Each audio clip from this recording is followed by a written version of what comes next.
이제 조정이 좀 끝난 것 같습니다. 이제 시간이 되었기 때문에 같이 마음을 정리하고 예배 드리도록 하겠습니다. 같이 기도하심으로 1월 21일 밴쿠버 예수산길교회 예배를 시작하겠습니다. 우리의 도움은 천지를 지으신 여호와 이름에 있도다. 아멘. 거룩하신 하나님 아버지 감사합니다. 주님께서 허락하신 좀 놀라운 지난 한 주간의 일로 인해서 우리가 주님의 아름다움을 보게 하시고 주님께서 창조하신 이 세계에 놀라운 은혜를 부어주신 것 참 감탄하며 한 주간 지내게 하심을 주님 이 시간 다시 한번 주님 앞에 감사를 드립니다. 예배에 나올 수 있도록 마음을 주시고 이러한 여건을 허락하신 것 감사합니다. 주님께서 회복해 하셔서 돌아온 우리 지체들, 주님께서 더 영적으로 충만하게 저희들을 무장시키셔서 우리에게 주신 이 예배가 참 살아있는 예배, 감동 감화가 있는 예배, 또 우리 일상으로 돌아가서 새로운 활력을 얻는 예배 드릴 수 있도록 도와주시옵기를 소망합니다. 예배 시종을 주님께 온전히 부탁드리옵고 감사드리오며 예수님 이름으로 기도합나이다. 아멘. 다 같이 일어나서 힘차게 하나님 앞에 찬양 드리겠습니다.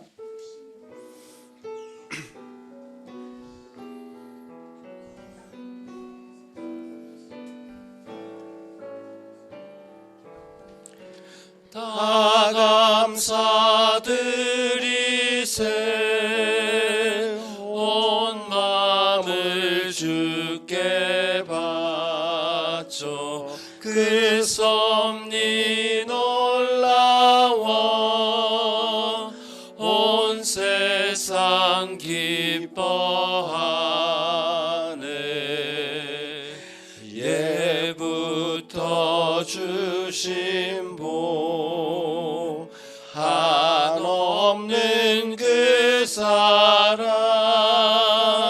선물로 주시네. 이제와 영원히 사랑의 하나님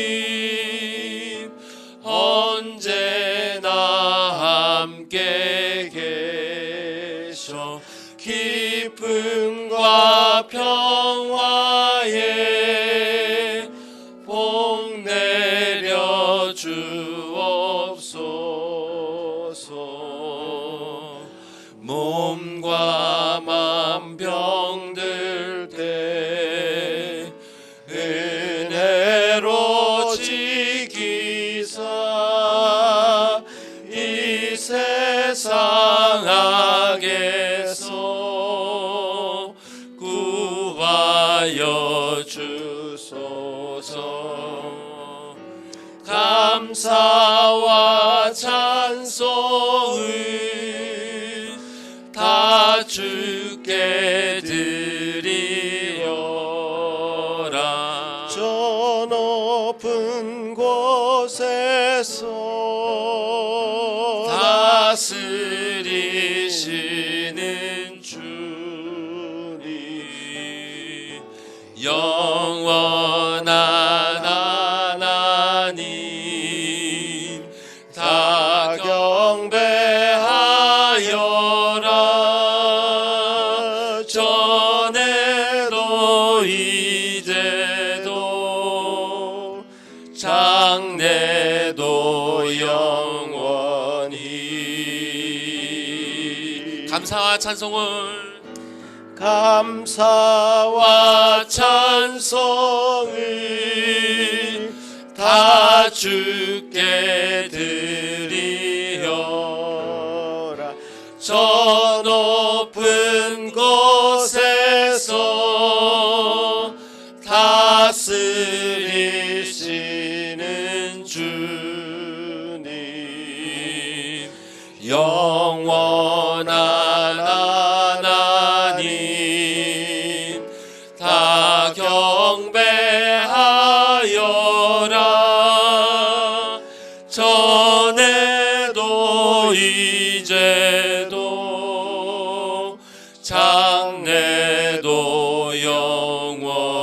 전에도 이제도 전에도 이제도 장래도 영원히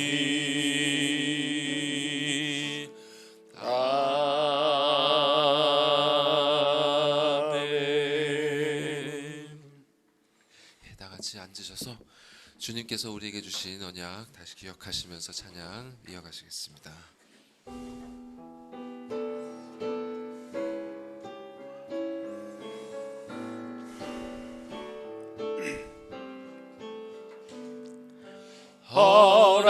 허락하신 새 땅에 들어가려면 마음의 준비 다하여 힘써 일하세. 여호수아 본받아 앞으로 가세. 우리 거할 처소는 주님 품일세.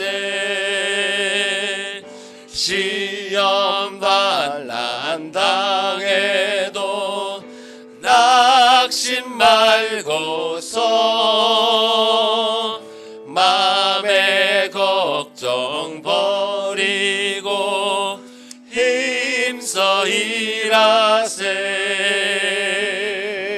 여호수아 본받아 앞으로 가세. 우리 거할 처소는 주님 품일세. 앞서 가신 예수님 바라보면서 모두 마음을 합하여 힘써 일하세. 일할 곳이 아직도 일할 곳이 아직도 많이 있으니 담대하게 나가서 힘써 일하세. 여호수아 본받아 앞으로 가세. 우리 거할 처소는 주님 품일세. 여호수아 본받아 여호수아 본받아 앞으로 가세.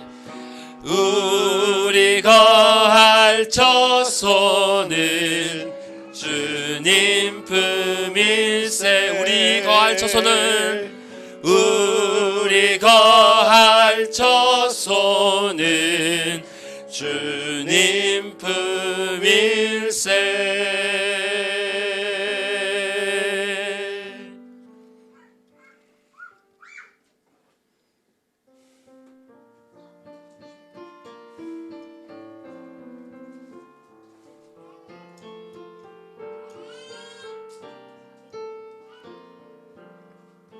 고난 내 영혼 편히 쉴 곳과 풍랑 일어도 안전한 복음 폭풍까지도 다스리시는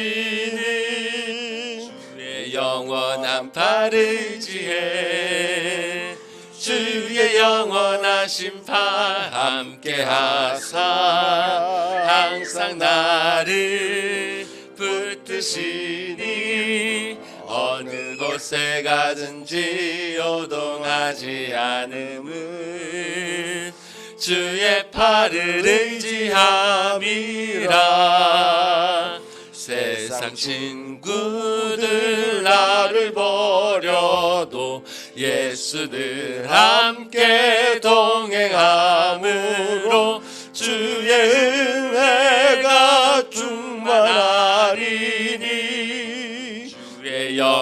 영원한 팔을 지해 주의 영원하신 팔 함께 하사 항상 나를 붙드시니 어느 곳에 가든지 요동하지 않음은 주의 팔을 의지함이라.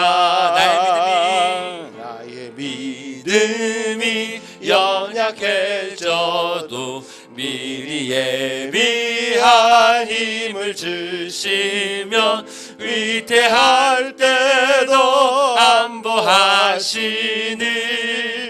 주의 영원한 팔을 의지해 주의 영원하신 팔 함께 하사 항상 나를 붙드시니 어느 곳에 가든지 요동하지 않음은 주의 팔을 의지함이라. 능치 못한 것 주께 없으니 나의 일생을 주께 맡기며 나의 모든 짐 대신 지시는 주의 영원한 팔을 의지해 주의 영원하신 팔 함께 하사 항상 나를 붙드시니 어느 곳에 가든지 요동하지 않음은 주의 팔을 의지함이라. 힘차게 고백합시다. 주의 영원하신 팔 주의 영원하신 팔 함께 하사 항상 나를 붙드시니 어느 곳에 가든지 요동하지 않음은 주의 팔을 의지함이라. 주의 영원하신 팔 함께 하사 항상 나를 붙드시니 어느 곳에 가든지 요동하지 않음은 주의 팔을 의지함이라.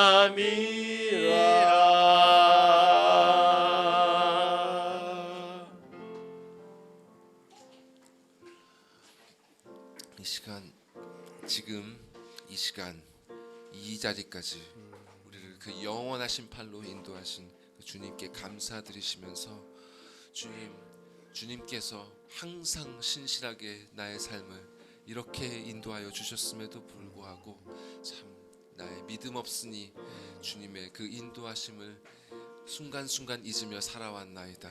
주님, 이 시간 다시금 이 믿음 회복하여 주시고 우리가 고백한 것처럼 믿음의 용사 여호수아 본받아서 그리고 그 이름같이 우리를 구원하신 그 주 예수 그리스도를 본받아서 주님 항상 주님의 팔을 의지하며 주님 품에 갈 때까지 주님 믿음으로 승리하며 나아갈 수 있도록 좀 인도하여 주시옵소서. 다 같이 기도하시겠습니다. 아버지 하나님에 감사합니다. 주님께서 우리에게 또 원하시는 말씀이 그 메시지가 있어서 저희들 이 자리에 불러 모으신 줄 압니다.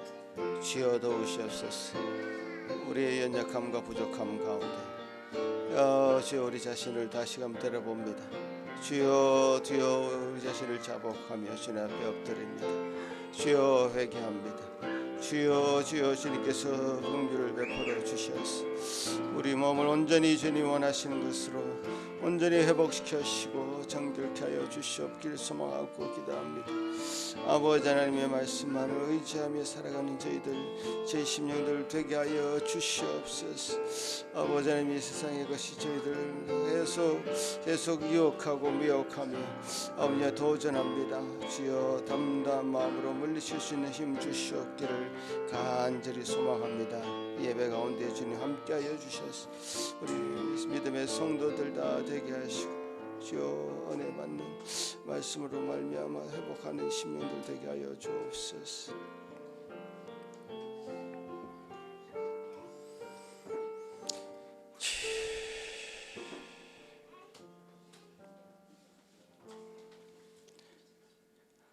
하늘에 계신 우리 아버지여, 이름이 거룩히 여김을 받으시오며 나라가 임하옵시며 뜻이 하늘에서 이루어진 것 같이 땅에서도 이루어지이다.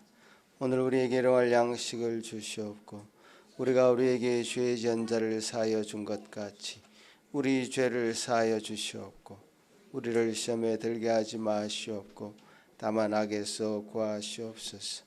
나라와 권세와 영광이 아버지께 영원히 있사옵나이다. 아멘. 빌립보서 2장, 저와 여러분 한 절씩 교독하시겠습니다. 너희 안에 이 마음을 품으라. 그는 근본 하나님의 본체시나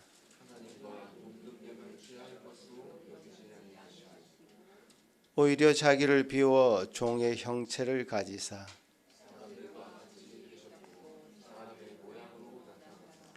자기를 낮추시고 죽기까지 복종하셨으니 곧 십자가에 죽으심이라.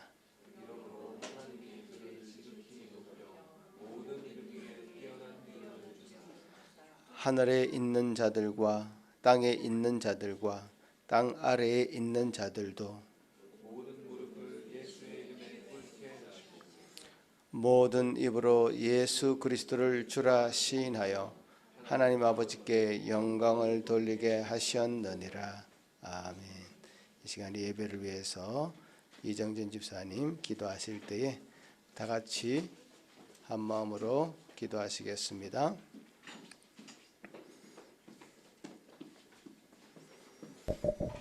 기도드리겠습니다. 사랑과 은혜가 풍성하신 하나님, 예배의 자리까지 인도하여 주셔서 감사합니다. 일주일 동안 주님이 허락하여 주신 일상을 감당하게 하여 주셔서 감사합니다. 오늘 예배의 자리에서 우리의 입을 열어 주님만을 마음껏 찬양하는 것이 당연한 것이 아님을 고백합니다. 주님이 우리의 삶을 인도하여 주신다는 것을 알고 고백하여도 나의 눈앞의 상황에 두려워하는 모습을 발견합니다. 하지만 그 순간에 오직 주님만을 붙잡고 그 상황을 통해서 다시 한번 감사와 주님의 은혜를 경험합니다. 우리의 불안, 염려 주님께 갖고 나갑니다. 우리의 입을 열어 주님께 간구합니다. 오늘도 주님의 말씀을 포도 꿀송이보다 더 달게 들을 수 있도록 귀 기울 수 있도록 주님 도와주시고 어린 아이들과 같이 순수하게 그 말씀을 잘 받아들일 수 있도록 도와주세요. 나의 생각이 아닌 주님의 생각으로 돌아오는 일주일 살아가게 도와주시옵시고 이 모든 말씀 우리 주 예수 귀한 말씀으로 기도드렸습니다. 아멘.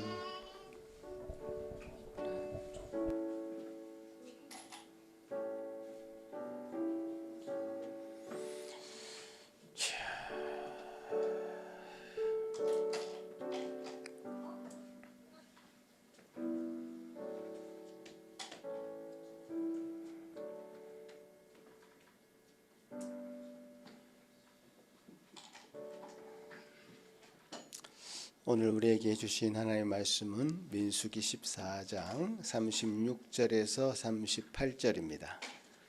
제가 봉독에 올리겠습니다.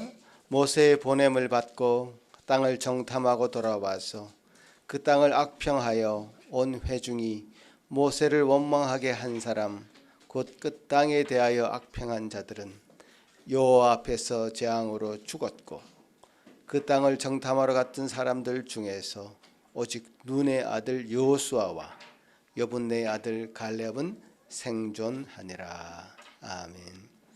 어린이들 위해서 한번 기도하겠습니다. 어린이들 오늘 오랜만에 새해 들어서 처음으로 전부 다 모인 것 같습니다. 이제 다 나오세요. 오늘도 암송합니까? 네, 암송 한번 또 해보겠습니다. 시작. 너희는 이렇게 기도하라. 하늘에 계신 우리 아버지여, 이름이 거룩히 여김을 받으시오며 나라가 임하시오며 뜻이 하늘에서 이루어진 것 같이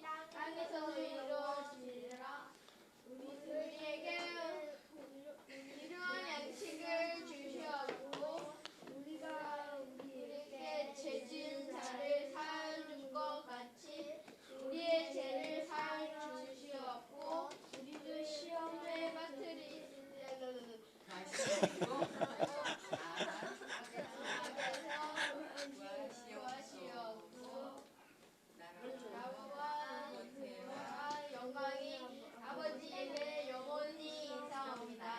오, 예, 목소리도 굉장히 커졌고요. 자신감이 확 이제 높아진 것 같습니다. 이 주기도문에 나온 단어들이 굉장히 어려운 단어들이에요, 사실. 권세, 영광, 일용할 양식, 예, 이런 시험, 여러 가지 어려운 단어들을 잘 사용해서 주기도문을 암송했습니다. 같이 한번 어린이들 위해서 기도하겠습니다. 하나님 아버지 감사합니다. 이들이 암송한 그 주기도문처럼 제들 삶 가운데 하나님 이름만을 높이며 거룩하게 하는 그런 주의 백성들로 삼아주시고 어떠한 시험 가운데서도 참 유혹받지 아니하고 주님의 놀라운 이름을 가지고 나아가는 주의 자녀들 되게 하여 주시옵기를 소망합니다. 이 시간에도 함께 하실 것을 소망하고 예수님 이름으로 기도합나이다. 아멘.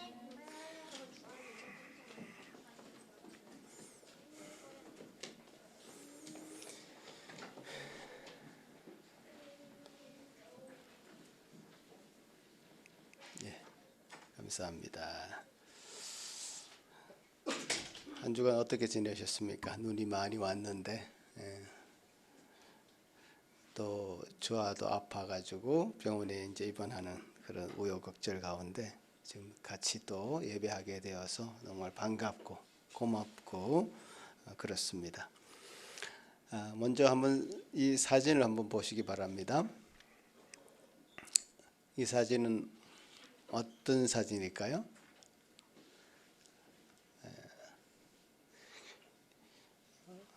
이 나무를 베고 남은 부분, 그죠? 나무를 다 베고 필요한 곳에 나무를 다 쓰고 나서 남은 부분, 이 부분을 가리켜서 뭐라고 하시는지 아십니까? 네 글자인데.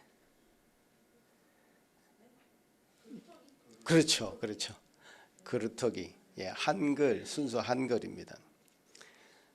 뭐 영어로는 스텀프라고 하기도 하고 렘넌트라고 하기도 합니다. 남아 있는 그 어떤 부분이죠. 이 나무는 그러면 살았을까요, 죽었을까요? 살아 있죠. 왜 살아 있을까? 그렇죠. 이제 뿌리가 아직 남아 있고 또 증거들이 있습니다. 나중에 보면 이 나무 위에 새순이 돋아나고 또 가지가 올라가서 또 새로운 나무들이 이 그루터기에서 살아난다는 것을 나중에, 이 상태는 죽은 것처럼 보이지만 나중에 새순이 돋아나는 것을 볼 때 살아있다는 것을 우리가 알 수 있습니다. 제가 고등학교 다닐 때 고등부 교회 학생부 고등부 시절에 그때 당시는 월간 회지 같은 걸 만들었어요. 여러분도 그런 거 해보셨습니까?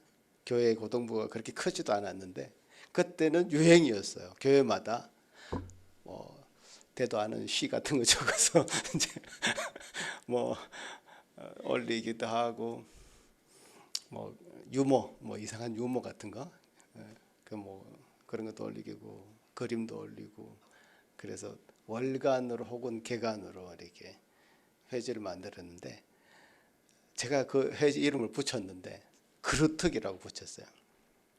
이 사진에서 보는 이 나무를 우리 친구한테 좀 그려달라고 해서 이 표지로 이 나무 그루터기를 그려놓고 이제 그루터기라는 회지를 만든 것이 기억이 납니다.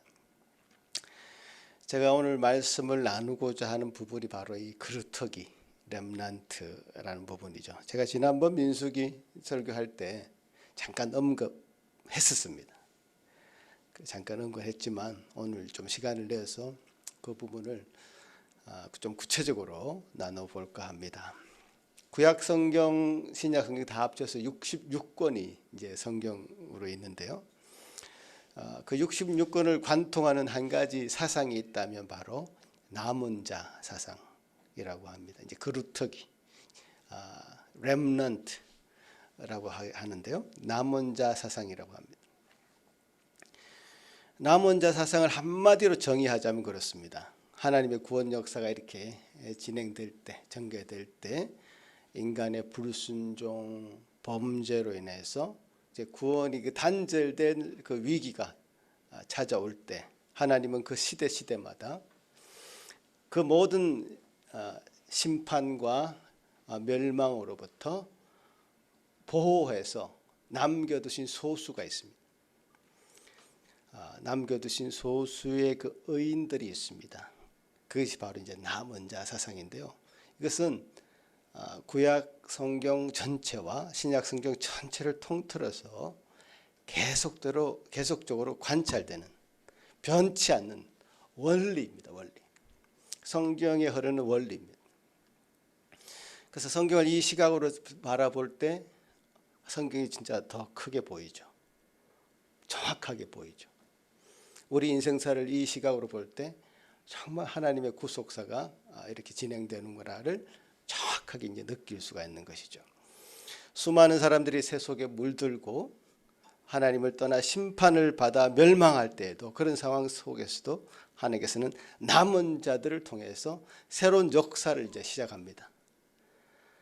남은 자들은 항상 그 새 시대를 여는 어떤 씨가 됩니다. 씨가 되죠.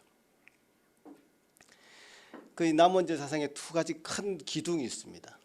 기둥이 있는데 그 원리죠. 멸망과 구원이라고 하는 큰 기둥이 있습니다. 하나님은 이 인간이 지은 죄에 대해서 그냥 눈 감고 넘어가지 않습니다. 반드시 그 죄값을 물으시죠. 그렇지만 또 은혜를 베푸셔서 구원의 길을 동시에 열어놓으시는 겁니다. 오늘 본문에서도 가나안 땅 입성을 앞두고 정탐을 나갔던 12명의 정탐꾼을 말을 듣고 이스라엘 백성은 실망하고 좌절해서 지도자인 모세를 원망하고 심지어 죽이려고 하고 또 다른 지도자를 세워서 애굽으로 돌아가기를 시도하는 이스라엘 백성들을 그냥 놔두시지 않습니다. 그들을 광야 길 40년을 돌아다니다가 가나안 땅에 들어가 보지도 못하고 멸절되고 맙니다. 그러나 그 중 12명 중에 여호수아와 갈렙만을 두 사람을 남겨두셔서 그 땅을 밟게 하시죠. 이 원칙은 창조 시대부터 이 종말에 이르기까지 한 번도 변경되지 않았습니다. 아무리 악한 시대여서 정말 다 리셋해서 새롭게 하시겠다고 작정하실 수도 있는데 남길 자는 그래도 남겨두셨다는 것이죠. 노아 시대가 대표적인 예죠. 노아는 남은 자 중에 유일한, 노아의 가족은 유일한 사람들이었습니다. 노아를 비롯해서 8명이. 그러니까 그 8명을 통해서 하나님은 새로운 시대를 시작하신 것이죠.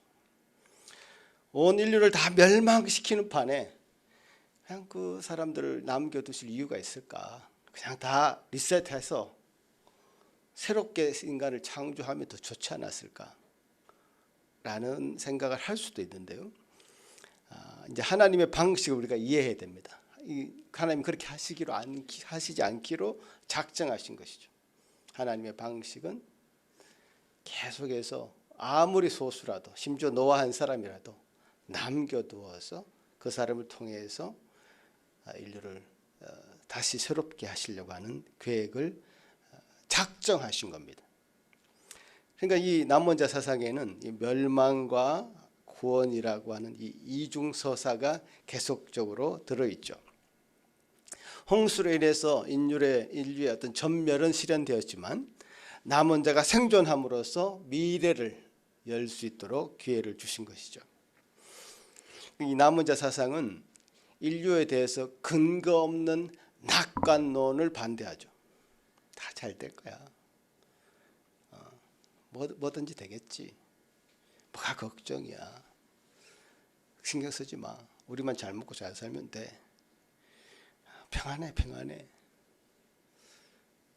이제 그런 근거 없는 낙관론을 반대하죠. 아니야. 홍수도 내려칠 수도 있고 불로 심판할 수도 있어.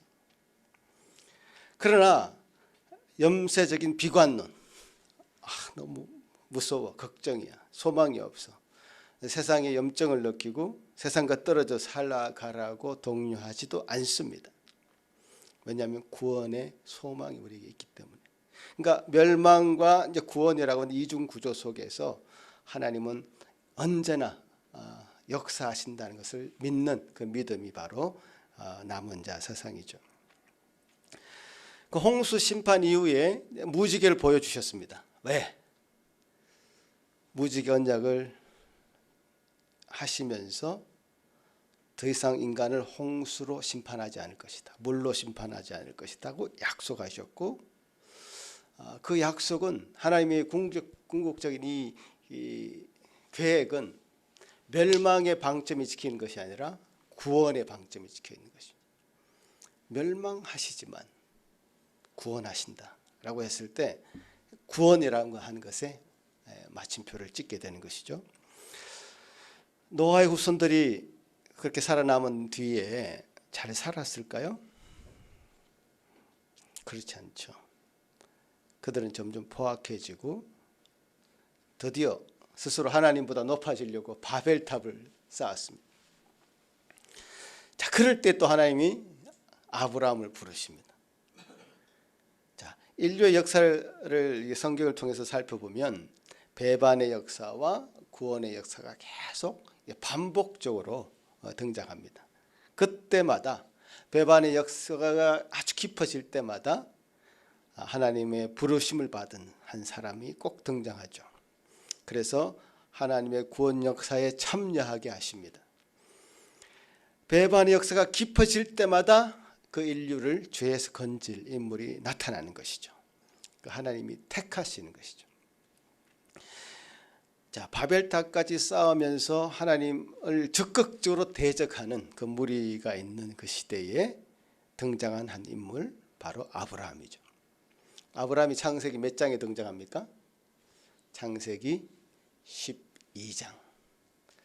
그러니까 창세기를 보실 때요, 창세기 1장부터 11장까지 한 묶음으로 하시고 12장부터 나머지 50장까지 한 묶음으로 나누어서 보시면 좋습니다. 굉장히 창세기 12장은 극적인 반전이 있는 장입니다.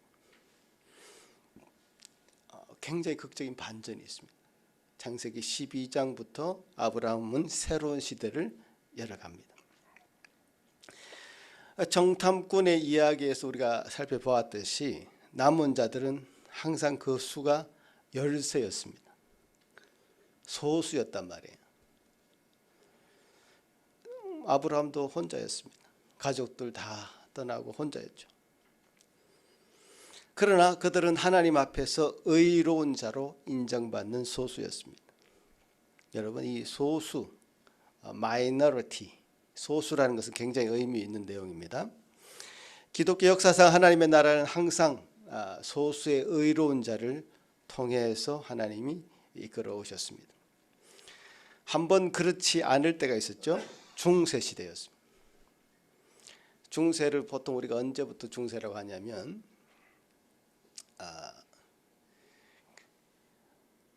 기독교가 초대 교회 시대는 엄청난 박해를 받았잖아요. 교회가 세워지고 하는 그 1세기 때 사도 바울도 지금 순교해서 죽고 베드로도 순교해서 죽고 12제자는 다 순교해서 죽습니다. 다 박해를 받았습니다. 피해 다녔습니다.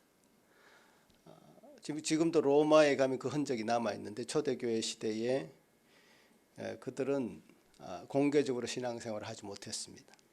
굴을 다 파가지고 그 굴 속에서 살면서 그것을 이제 카타콤이라 그러죠. 카타콤이라는 굴 속에서 살면서 그들의 신앙을 지켰습니다. 왜냐하면 공개적으로 드러나면 다 죽으니까요. 로마는 특별히 황제를 신이라고 생각하는, 그렇게 주입했던 제국이었습니다. 황제를 신이라고 섬기는 그들에게 다른 신이 있다고 하는 것은 엄청난 반역이죠. 로마 제국의 입장에서는. 그래서 엄청난 박해를 받았습니다. 계속 죽였습니다. 사자에 던져서 물려 죽기도 하고요. 목을 잘라서 죽기도 하고 불에 태워서 죽기도 했습니다. 근데 그렇게 계속 죽여도 희한하게 로마에 사는 시민들의 기독교인의 숫자는 늘어났습니다. 급기야 313년쯤에 콘스탄틴 대제라고 부르는 그 사람이 통치하는 시대에 로마는 그때 당시에 로마 시민 중에 기독교인 인구가 80%를 넘어갔다고 합니다. 지금 어마어마하죠. 그러니까 콘스탄틴 황제 입장에서는 이 종교를 이용해야 되겠다 싶은 생각이 들 것 아닙니까? 물론 어머니가 신자라는 얘기도 있지만 어쨌든 이 종교를 이용하기 시작합니다. 통치에 편리하기 위해서 종교를 이용하죠. 그래서 로마가 기독교를 공인했습니다. 이제 믿어도 된다. 더 이상 불법이 아니다. 그러다가 수십 년 후에 382년 AD 382년이 되면 로마는 기독교를 국교화합니다. 국교라는 것은 기독교를 믿지 않으면 이건 범법 행위가 되는 거죠. 태어날 때부터 기독교인이 되는 거죠. 급기야 그렇게 되면서 로마에 있는 기독교인은 이제 권력을 잡게 되죠. 마이너리티가 아니죠. 메조리티가 되는 거죠. 박해를 받는 성도들의 입장에서 이제는 기독교가 박해를 하는 종교로 탈바꿈하게 되는 겁니다. 그때는 황제가 대관을 받으려면 교황이 그 황제의 대관식을 해서 그 머리에 왕관을 씌워줘야 되는 그런 입장입니다. 그러니까 다 로마 황제가 그랬으니 나중에 다른 나라의 황제들도 다 그 앞에 교황 앞에 이제 머리를 숙일 수밖에 없죠. 이렇게 교회가 권력을 잡음으로써 메조리티가 됨으로써 점점 타락의 길로 들어서게 되는 것이죠. 십자군 전쟁, 그래서 예루살렘을 빼앗아 본들 뭐 하겠습니까? 그렇게 해서 하나님 나라가 세워지는 게 아니죠. 하나님 나라는 그런 식으로 권력으로 힘으로 총칼로 세워지는 것이 아닌 것을 우리가 역사를 통해서 배워야 됩니다. 기독교가 메조리일 때 유일한 이때는 그야말로 하나님 나라는 없어지고 인간의 나라, 하나님 나라라고 생각하고 그들이 세웠겠지만 세상의 권력으로 세워진 기독교 제국이었습니다. 그때는 이것이 하나님의 나라가 아니죠. 타락한 하나님 나라였습니다. 그러니 종교 개혁이 일어날 수밖에 없죠. 하나님 나라가 세상 권력에 의해서 빼앗겼기 때문에 그것을 원래 상태로 돌려야 했습니다. 종교 개혁은 다른 것이 아닙니다. 초대 교회로 돌아가자. 원래 원 상태로 돌리자. 우리가 너무했다. 이 세상의 권력을 가지고 교회를 다스리려고 했으니 교회가 오히려 세상의 권력을 등에 업고 세상을 지배하려고 했으니 타락할 수밖에 없다.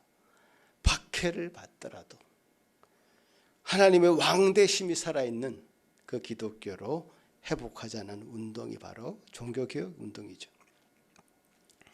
결국 박해를 받는 입장으로 다시 돌아간 겁니다. 소수로 다시 돌아간 겁니다. 어떻게 하다 보면, 어떻게 이제 말하자 보면 그렇습니다. 그러니까 소수라는 것은 항상 역사적으로 볼 때 그렇게 되어져 왔습니다. 그렇게 의도하지는 않으셨겠지만 그렇게 되어져 왔습니다. 다수가 될 때 타락했고 소수가 될 때 그 신앙 정신을 지킬 수 있었습니다. 정탐꾼 12명 중에 2명, 비율을 따져보면 15%도 안 됩니다. 요한계시록에 나타난 하나님의 백성의 숫자를 상징적으로 14만 4천 명이라고 얘기합니다. 물론 이게 상징적인 숫자입니다. 이것을 절대적으로 믿으면 안 되죠. 하지만 그 숫자를 볼 때 큰 숫자가 아닙니다. 14만 4천은 우리 썰이 주민 숫자보다 적습니다. 이게 상징적인 숫자입니다, 여러분. 그렇다는 것을 우리가 어느 정도는 알고 있어야 되죠. 창세기에 나타난 또 다른 사건이 있었죠. 심판 사건이 바로 소돔과 고모라 사건이죠. 그 성은 너무나 악한 성이었습니다. 그 소돔 성은 한마디로 성적으로 문란한 성이었습니다. 소돔 성의 이름은 오늘날 소돔이라는 영어 단어로 남아 있습니다. 소돔이라는 영어 단어가 아주 성적인 죄를 의미하고 있습니다. 하나님은 그냥 놔두시지 않죠. 반드시 심판하십니다. 이런 악한 행동을 내버려 두지 않습니다. 그러나 물로 홍수로 심판하지 않기로 약속했기 때문에 불로 태워버리십니다. 그런데 사실 이 소돔 성의 이 심판의 이야기에서 우리가 알아야 될 것은 그 당시 그 안에 의인 10명이 남아 있었다면 그 소돔 성을 불태우지 않겠다고 약속하신 것이죠. 그런데 10명이 채 없어서 불에 타고 말죠. 또 다르게 생각해 보면 하나님께서 이 땅에 악이 넘쳐나고 있는데도 멸망하지 않고 참으시는 것은 하나님의 나라를 세워가는 의인들이 있기 때문이다라고 생각해 볼 수도 있습니다. 그 의인들로 인해서 이 세상이 보존되는 측면이 있는 것이죠. 예수님의 제자들이 묻습니다. 논에 알곡과 가라지가 논에 자라고 있습니다. 알곡은 좋은 곡식이고 가라지는 잡초죠. 그 가라지를 다 뽑아버릴까요? 이렇게 얘기합니다. 아니다. 그 가라지를 뽑다가 알곡까지 뽑을라. 그냥 내버려둬라. 나중에 타작마당이 열릴 때에 다 거두어서 타작마당에서 알곡은 창고에 모아서 드리게 되고 가라지는 다 불태워 없앨 것이다. 그냥 내버려 두라는 거잖아요. 의인이 다칠라. 내버려 두라. 남은 자를 보존하시기 위해서 악한 도시도 용서하실 수 있다는 것이 소돔과 고모라 성의 멸망에 나타난 하나님의 마음이었습니다. 오늘날도 온갖 악이 행해진 이 땅을 심판해 버릴 수도 있습니다. 그러나 하나님은 그 심판을 지체하십니다. 지체하실 거예요. 그렇지만 지체하신다. 미루신다라는 뜻이죠. 왜? 남아있는 의인들이 있기 때문입니다. 자, 이렇게 남겨진 자들의 특징은 그들 자신의 의가 아니라 하나님의 절대적인 주권 하에서 은혜로 보존되었다는 사실을 늘 기억해야 됩니다. 하나님께서 택하셨고 하나님이 은혜를 주셨기 때문에 그들이 보존되는 것이죠. 이 이야기를 가장 잘 담고 있는 한 사람이 바로 야곱입니다. 아브람, 이삭, 야곱. 이삭의 두 아들 에서가 있었고 야곱이 있었죠. 에서는 힘이 세고 사냥도 잘하고 뭔가 이게 정직하다라고 말할 수도 있는 그런 사람이라면 야곱은 좀 집 안에서 엄마 일 돕고 그래서 좀 약삭 빠르고 거짓말 잘하고 이런 스타일의 전혀 다른 성향의 두 사람이었습니다. 그러나 하나님은 태에서 태어나기도 전에 야곱을 택했다고 얘기하시죠. 하나님의 은혜가 절대적으로 이 남은 자 사상에 작용하고 있다는 것을 야곱을 통해서 잘 보여줍니다. 자, 야곱의 12아들이 있었습니다. 그들은 어떻게 남아있게 되었습니까? 창세기 45장 7절에 보면 야곱의 12아들 중에 요셉이 한 말입니다. 같이 한번 읽어볼까요? 시작. 하나님이 큰 구원으로 당신들의 생명을 보존하고 당신들의 후손을 세상에 두시려고 나를 당신들보다 먼저 보내셨나니. 자, 기근으로 식량이 부족해서 그때 당시 가나안 땅에 다 멸절될 수밖에 없는 상황이었습니다. 다 죽을 수밖에 없는 그런 상황. 그러나 요셉을 애굽에 먼저 보냅니다. 그래서 야곱의 가족이 남을 수가 있었다는 거죠. 사실 요셉을 보내는 방식이 그냥 양식을 구해오라고 보낸 것이 아니라 형들이 시기해서 애굽으로 팔아버리는 방식이었죠. 요셉도 그곳에 경호대장의 집에 있다가 거기서 종로로 살다가 억울한 일을 당합니다. 그러다가 감옥에 들어갑니다. 감옥에서 왕의 신하의 꿈을 해석해 주면서 바로 왕을 만나게 되는 그런 우여곡절을 겪으면서 애굽의 총리가 되죠. 자, 이스라엘 백성을 남기시기 위한 놀라운 그런 일들이 창세기에 계속 그렇게 기록되어 있습니다. 자, 성경의 이 남원자 사상이 가장 잘 드러나는 부분은 바로 선지서들입니다. 선지서들은 어느 시기에 대부분 적혀 있냐면요, 이스라엘이 압수르에 의해서 점령되고 또 유다가 바벨론에 의해서 점령될 때 수많은 사람들이 포로로 이제 잡혀가는 거죠. 바로 그 시기의 어간입니다. 보십시오. 창세기 이제 우리가 앞으로 계속 읽어야 될, 살펴야 될 성경인데, 지금 가나안 백성들이 광야 40년을 이스라엘 백성들이 광야 40년 돌아다니다가 결국에는 여호수아의 진두지휘 아래서 가나안 땅을 들어가죠. 들어가서 삽니다. 여호수아와 사사기 이제 그 얘기들이 나오죠. 여러 가지 힘든 그런 얘기들이 많이 등장하죠. 종교적인 타락과 혼란을 경험합니다. 그때마다 사사들을 등장시켜서 나라를 구하죠. 예배를 회복하고 말씀으로 돌아갈 것을 사사들이 얘기합니다. 이게 반복되는 구조를 계속 가집니다. 사무엘상하, 열왕기상하, 역대상하, 무슨 이야기가 나옵니까? 그 사사 시대가 이제 종결되고 왕이 세워지죠. 왕이 세워지는 스토리가 계속 나오죠. 우리가 잘 아는 다윗 왕이 그때 등장합니다. 왕정 시대가 시작되는 겁니다. 다윗 왕을 통해서 나라가 잘 세워지나 했으나 다윗 왕의 그 아들 솔로몬이 죽고 나서는 나라가 둘러 쫙 쪼개집니다. 북쪽은 이스라엘, 남쪽은 유다. 둘이 서로 싸우기도 하고, 그래서 너무 혼란스러운 시간을 경험하다가 북쪽은 아시리아, 아수르라고 하죠. 아수르에게 멸망당하고 남쪽은 바벨론에서 멸망당합니다. 북쪽이 멸망당하는 그 시기가 BC 8세기 정도 되고요.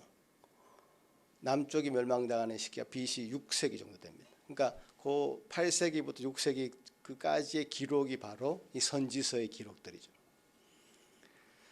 이 선지서의 기록은 그야말로 그 나라를 잃어버렸을 때, 나라를 잃어버리기 직전, 그때 그 남원자 사상이 정말 꽃을 피우게 됩니다. 하나님이 결코 당신의 백성을 남겨놓으십니다. 열왕기상 18장에서 엘리야가 선지자 바알 아세라 선지자 850명과 대결하지 않습니까? 그는 영적인 전쟁에서 당당히 승리합니다. 그 대결에서. 그렇지만 그때 당시 아주 악한 왕이었던 아합과 이세벨이 엘리야를 죽이겠다고 위협하죠. 그래서 도망가서 숨게 됩니다. 그는 스스로 죽고 싶은 마음도 듭니다. 그럴 때 자기 스스로 얘기합니다. 나 혼자 남았구나. 그때 하나님 보여주시죠. 이스라엘 가운데 7,000명을 남겼다. 열왕기상 19장 대목인데 같이 한번 읽어보겠습니다. 열왕기상 19장. 그러나 내가 이스라엘 가운데 7,000명을 남기리니 다 바알에게 무릎을 꿇지 아니하고 다 바알에게 입맞추지 아니한 자니라. 혼자가 아니다. 내가 남길 자를 남겨두었다. 라고 하면서 엘리야를 위로하고 격려합니다. 이게 열왕기상의 대목이고요. 아모스 선지자에게 이렇게 얘기합니다. 아모스 3장 2절 12절 한번 읽어보겠습니다. 시작. 내가 땅의 모든 족속 가운데 너희만을 알았나니. 12절. 여호와께서 이와 같이 말씀하시되 목자가 사자 입에서 양의 두 다리나 귀 조각을 건져냄과 같이 사마리아에서 침상 모서리에나 글상의 방석에 앉은 이스라엘 자손도 건져냄을 입으리라.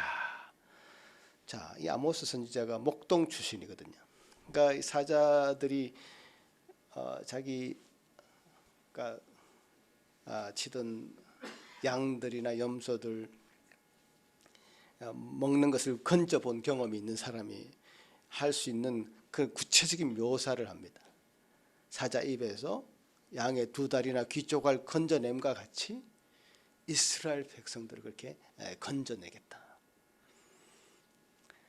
자, 이사야 선지자에게서 이 남은 자 사상은 아주 극대화됩니다. 예, 이사야 선지서를 한번 읽어보겠는데요. 이사야서 4장 3절 시작.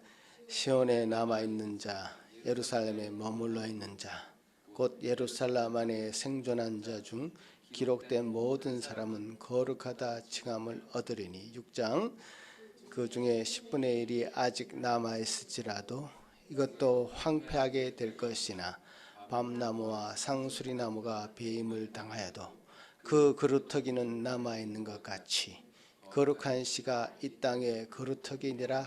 자, 여기 거루터기 동그라미 쳐야 됩니다. 이거 거루터기라는 분명한 단어가 여기서 나옵니다. 10분의 1이 아직 남아 있을지라도 그것이 아주 황폐하게 될 것이나 나무가 배임을 당해도 거루터기가 남아 있는 것처럼, 아까 그 그림을 상상해 보십시오. 이 땅에 우리가 거루터기다 라는 그런 소망을 말씀하시죠. 10장 같이 또 읽어보겠습니다. 시작. 그날에 이스라엘 남은 자와 야곱 족속의 피난한 자들이 다시는 자기를 친자를 의지하지 아니하고 이스라엘의 거룩한 여호와를 진실하게 의지하려니 남은 자 곧 야곱의 남은 자가 능하신 하나님께로 돌아올 것이라.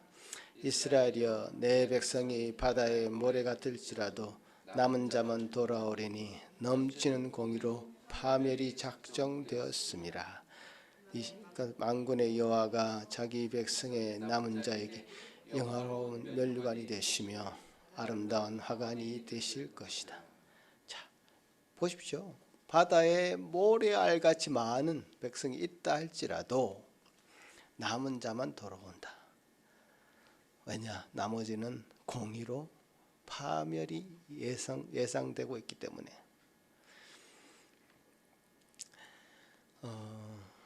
그리고 남은 자들에게는 여호와 하나님이 영화로운 면류관이 되시며 아름다운 화관이 되실 것이다. 그렇게 약속하고 있는 것입니다. 역대하가 끝나고 에스라, 느헤미야, 에스더는 어떤 기록이죠? 포로 생활하는 가운데 하나님 백성들은 하나님의 성전이 파괴되고 예루살렘 성이 파괴되고 성벽이 파괴되는 것을 소식을 듣게 되죠. 에스라 제사장, 또 느헤미야, 또 에스더 왕후죠. 에스더는 왕후죠. 그런 사람들 세우셔서 주님께서는 하나님의 성전이 회복된 것을 말씀하시고 우상들이 덕실한 이방 세계 속에서도 하나님을 향한 예배가 그들 가운데 계속 살아있다는 것을 그들을 통해서 우리가 보게 하십니다. 그들 숫자가 얼마나 되겠습니까? 그들도 소수였습니다. 요엘 선지자, 요엘서 2장 32절 같이 한번 읽겠습니다. 시작. 누구든지 여호와 이름을 부르는 자는 구원을 얻으리니 이는 나 여호와의 말대로 시온산과 예루살렘에서 피할 자가 있을 것이요 남은 자 중에 나 여호와의 부름을 받을 자가 있을 것임이니라. 자, 누구든지 여호와의 이름을 부르는 자는 구원을 얻는다. 그죠? 남은 자 중에 나 여호와의 부름을 받을 자가 있을 것이다. 여호와 이름을 부르는 자를 구원하시기로 작정하셨고 여호와 이름을 부르는 자들이 있을 것이다 말씀하시죠. 이 말씀은 사도행전 2장 21절 그대로 인용됩니다. 신약에도 이 원칙이 그대로 적용된다는 뜻이죠. 사도 바울도 신약 시대에 성경을 기록한 13권이나 기록한 그런 사도인데요. 그가 쓴 모든 성경에 사실 이 남원자 사상이 배어 있습니다. 특별히 이제 로마서 11장 한번 보시면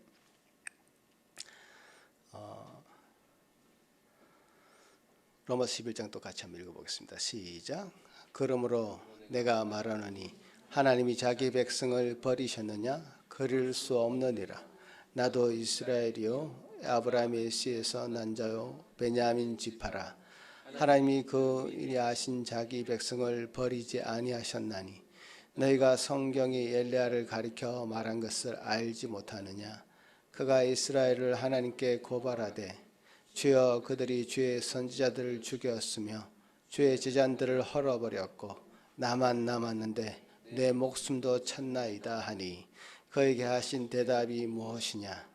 내가 나를 위하여 바알에게 무릎을 꿇지 아니한 사람 7,000명을 남겨두었다 하셨으니 그런즉 이와 같이 지금도 은혜로 택하심을 따라 남은 자가 있느니라. 만일 은혜로 된 것이면 행위로 말미암지 않음이니 그렇지 않으면 은혜가 은혜되지 못하느니라.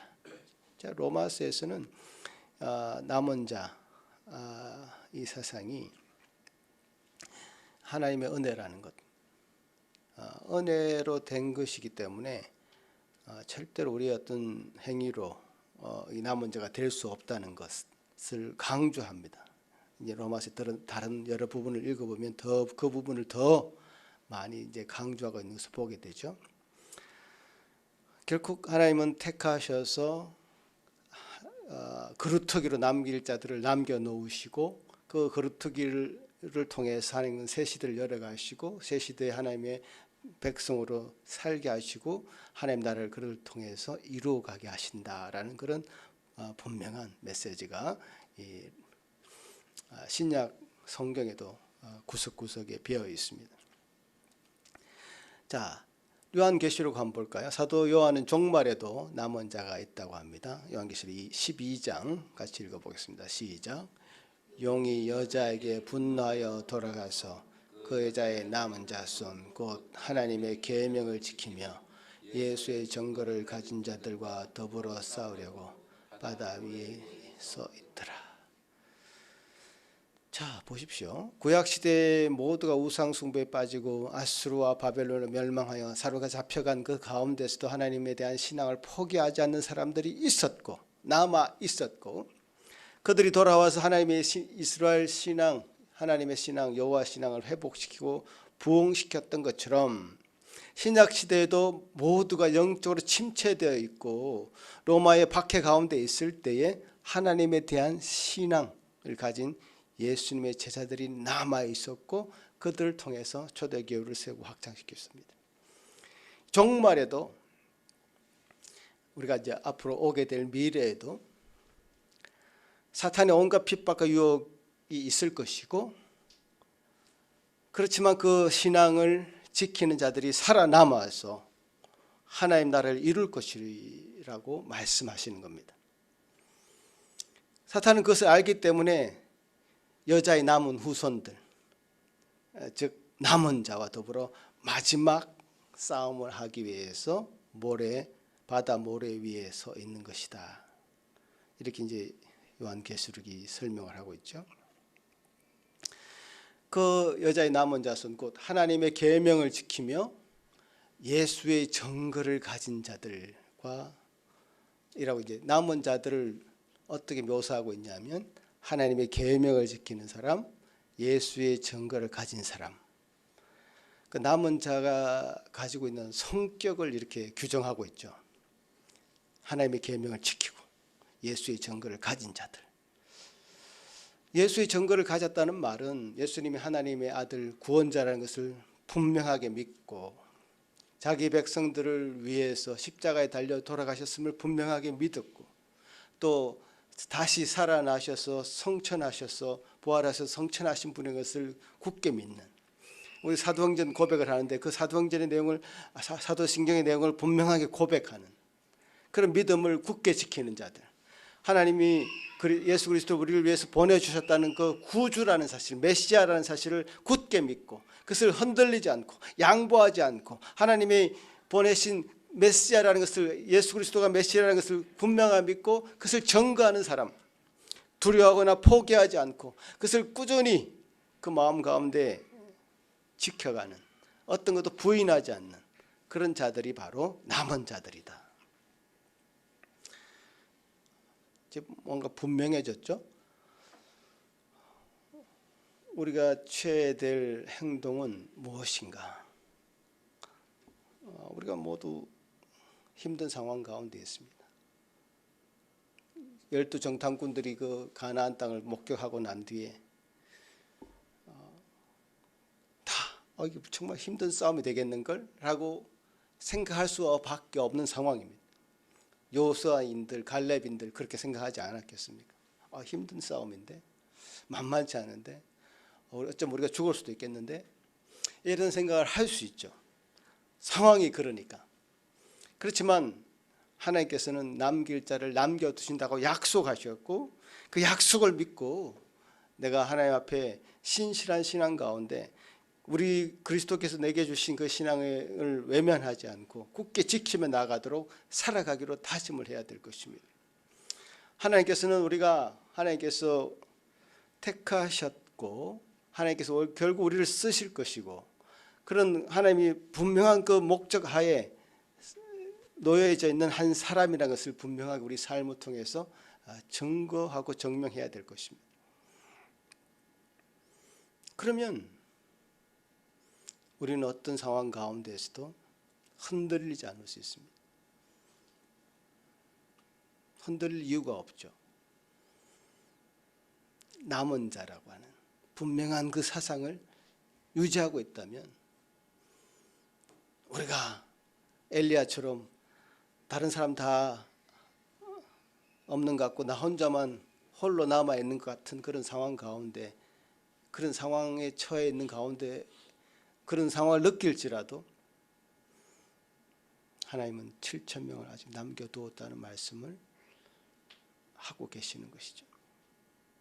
너도 그 중에 한 사람이다. 너도 그 중에 한 사람이니 너도 하나님께서 끝까지 책임지시고 그 삶을 이끌어 가실 그런 한 사람이라는 것을 우리가 믿고 의지해야 될 것입니다. 하나님께서는 이렇게 철저한 심판 속에서도 남은 자를 두시는 이유는 단 한 가지인 것 같습니다. 그것은 하나님의 언약을, 하나님의 약속을 이루시기 위함입니다. 그 약속이 무엇입니까? 약속하신 그 여인의 후손 예수 그리스도가 나타나셔서 하나님의 백성의 구원을 성취해 가는 것, 그것이 약속이지 않습니까? 남길 자를 남기시는 것은 그 약속을 이루시기 위한 하나님의 성품에 관한 문제죠. 그리고 하나님의 주권적인 은혜로 말미암아 되어지는 일입니다. 그 은혜 가운데 우리가 또 저와 여러분이 있기를 간절히 바라는 것입니다. 이 세상이 어떻게 변해갈지라도 하나님께서 남기시는 그루트기와 같은 한 사람, 그루트기와 같은 인생, 그루트기와 같은 교회, 그래서 끝까지 생명력을 유지하고 하나님께서 세워가시는 그런 저와 여러분 또 우리 교회가 되기를 간절히 바라는 것입니다. 소수이지만 하나님의 은혜가 있어서 남은 자의 사명을 감당하면서 주님을 증거하고 드러내는데 여러분의 생애를 드리시기 원하시면 아멘 하시기 바랍니다. 아멘. 아까 본 사진처럼 그루터기처럼 죽은 것 같지만 새순을 피워내는 저와 여러분이 되시기를 간절히 바랍니다. 같이 한번 기도하시겠습니다. 고마우신 주님 감사합니다. 저희들이 무엇이가 한데 하나님께서 남겨주시는 그 은혜를 저희들에게 베풀어 주시고 주님 그 안에서 참 주님 주시는 복락과 주님 주시는 놀라운 은혜를 누리게 하십니까? 주여 감사하고 감사드립니다. 주의 백성들 어떤 상황 가운데에서도 하나님이 택하신 은혜 받은 백성임을 그 마음 가운데 잘 새기게 하시고 주님 주신 은혜로 그 마음이 잘 유지될 수 있도록 보존될 수 있도록 주님 성령님 함께 지켜주시옵기를 소망합니다. 아버지 하나님 감사합니다. 성경이 처음부터 끝까지 말씀하시는 이 남은 자들,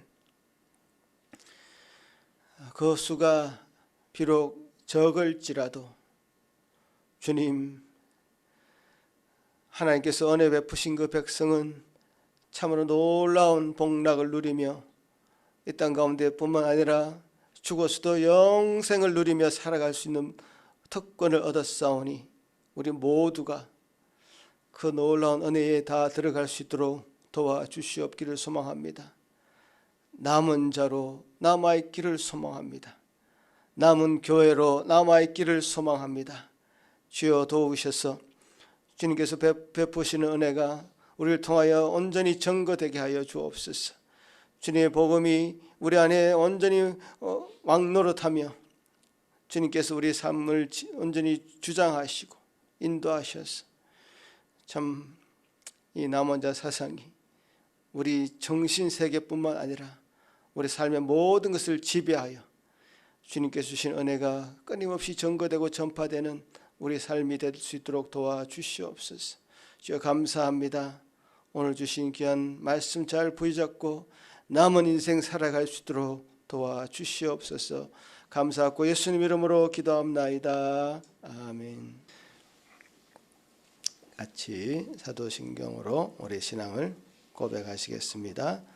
전능하사 천지를 만드신 하나님 아버지를 내가 믿사오며 그 외아들 우리 주 예수 그리스도를 믿사오니 이는 성령으로 잉태하사 동정녀 마리아에게 나시고 본디오 빌라도에게 고난을 받으사 십자가에 못 박혀 죽으시고 장사한 지 사흘 만에 죽은 자 가운데서 다시 살아나시며 하늘에 오르사 전능하신 하나님 우편에 앉아 계시다가 저리로서 산 자와 죽은 자를 심판하러 오시리라. 성령을 믿사오며 거룩한 공예와 성도가 서로 교통하는 것과 죄를 사하여 주시는 것과 몸이 다시 사는 것과 영원히 사는 것을 믿사옵나이다. 아멘. 주신 말씀 기억하시면서 주님 앞에 찬양 드리겠습니다. 다 같이 일어나시겠습니다.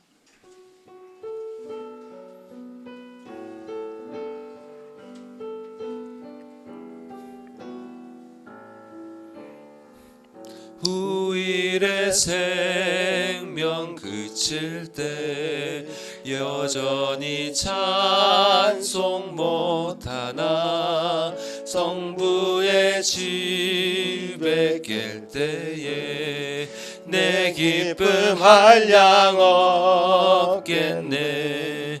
내 주 예수 배울 때에 그 은혜 찬송하겠네. 내 주 예수 배울 때에 그 은혜 찬송하겠네. 후일의 장막 같은 몸 무너질 때는 모르나 정령이 내가 알기는 주 예비하신 집 있네. 내 주 예수 배울 때에 그 은혜 찬송하겠네. 내 주 예수 배울 때에 그 은혜 찬송하겠네. 후일의 석양 가까워 서산에 해가 질 때에 주 주께서 쉬라 하리니 영원한 안식 얻겠네. 내 주 예수 배울 때에 그네 찬송하겠네. 내 주 예수 배울 때에 그네 찬송하겠네. 그날을 예배하면서 밝게 꼈다가 주께서 문을 여실 때 이 영혼 들어가겠네. 내 주 예수 배울 때에 그네 찬송하겠네. 내 주 예수 배울 때에 그네 찬송하겠네.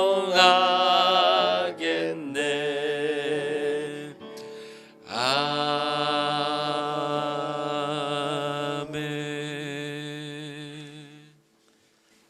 거룩하신 하나님 아버지, 우리에게 이 세상에 심판이 있음을 알게 해주시고, 또한 그 심판 가운데서조차도 남길 자를 남겨주셔서 구원의 은혜를 베푸신다는 사실을 보게 하시니 감사합니다.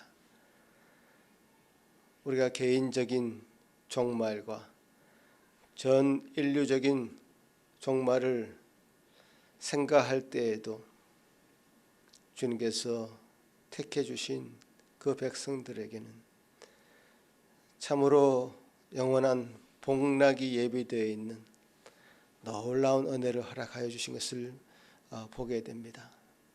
주여, 남은 자에게 베풀어 주신 놀라운 은혜를 다 소유하고 살아가는 복된 우리 예수 산길교회 성도들 되게 하여 주옵시고, 우리가 하루하루 참 종말을 가까이 다가가며 살아가는 이 인생 가운데 그 인생의 주인이 누구인 것을 분명히 깨닫고 알아서, 또 우리 삶의 주인이 누구인지 분명히 알아서, 이 재물의 주인이 누구인지 분명히 깨닫고 알아서 주님 앞에 온전히 주님 것으로 돌려드릴 수 있는 저희 심령들을 되게 하여 주시옵기를 소망합니다.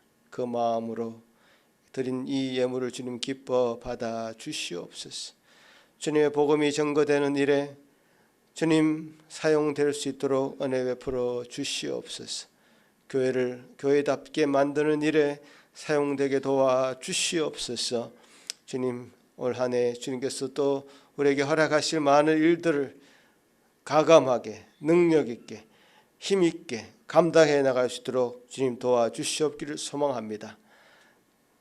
우리 일주일의 삶을 주님 앞에 또 다시 살아가려고 하는 우리 성도들 그 마음 가운데 함께하여 주시고, 주님, 참 성경이 지속적으로 말씀하고 있는 이 남은 자 깊이 마음에 새겨서 오늘도 그 기쁨 가운데, 남은 자의 그 기쁨 가운데 살아갈 수 있는 저희들 다 될 수 있도록 주님 복 내려 주시옵소서.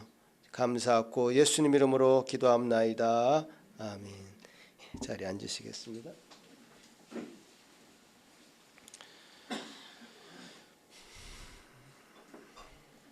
오늘 말씀은 남은 자의 사상에 관한 그런 말씀이었습니다.